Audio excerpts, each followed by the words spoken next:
Saya Jarod Wijanarko, saya berada di puncak Gunung Titlis, Swiss, untuk menggali kisah inspirasi dari seluruh Eropa dan diantaranya dari Swiss. Ini negara yang luar biasa menurut saya, negara damai, negara yang aman, negara yang sepanjang sejarah bersikap netral. Bahkan sejak 1815 tidak pernah berperang dengan negara manapun. Negara ini punya sistem pemerintahan yang sangat demokrasi secara langsung, tapi ada sistem parlemen. Nah, parlemen memilih 7 orang dewan pemerintahan, masing-masing memimpin kementerian utama. Dan salah satunya mereka bergiliran memerintah sebagai presiden. Tokoh terkenal di Swiss bukan mantan presiden atau politikus, tapi Henry Dunant adalah bapak palang merah internasional yang lahir di Jenewa. Ia hidup pada masa kebangkitan agama melanda Eropa. Pada usia 18 tahun ia telah bergabung dalam Geneva Society Arm for Giving. Itu adalah lembaga amal Jenewa.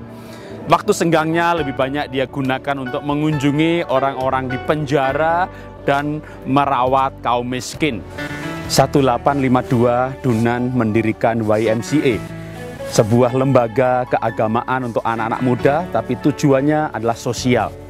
3 tahun kemudian ia berpartisipasi dalam pembentukan YMCA ini menjadi lembaga internasional di Paris. 1901 Dunant adalah manusia pertama yang mendapat hadiah Nobel Perdamaian. Keluarganya adalah penganut Calvin yang taat dan mempunyai pengaruh yang signifikan di Jenewa. Ayahnya, Jacques Dunant, dia adalah pengusaha yang sangat aktif sosial. Dia banyak membantu orang miskin dan juga orang-orang penjara yang mendapat bebas bersyarat. Sedangkan ibunya, Antoinette Dunant, dia orang yang juga sangat sosial, yang banyak membantu orang-orang sakit dan yatim piatu. Inspirasi dari kisah ini adalah bahwa orang tua, apalagi bagi anak usia dini, itu punya pengaruh yang kuat luar biasa pada anak-anak. Kenapa? Karena bagi anak usia dini, maka orang tua itu adalah lingkungan terdekat yang pertama. Dan bagi anak atau manusia, maka dia sebenarnya akan mengucapkan yang dia dengar, melakukan apa yang dia lihat.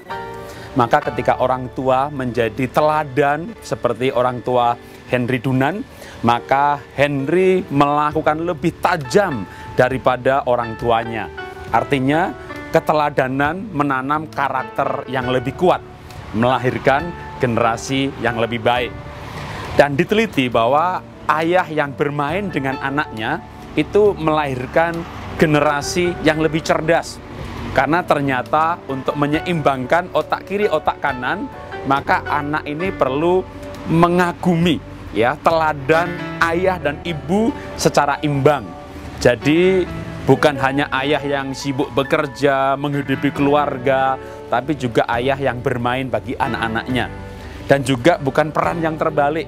Karena emansipasi wanita, lalu istri menjadi penopang ekonomi keluarga, lalu bapaknya nganggur, anak kecewa dengan bapaknya, ini membuat anak kehilangan figur bapak dan ternyata mengganggu pertumbuhan otak kirinya. Atau kalau anak kecewa kepahitan dengan ibunya, ini mengganggu pertumbuhan otak kanannya atau perasaannya. Karena itu, mari kita belajar menjadi orang tua bijaksana, figur yang imbang, menjadi ayah dan ibu bijaksana bagi anak-anak untuk melahirkan generasi dengan karakter yang lebih tajam, lebih kuat. Salam dahsyat, luar biasa.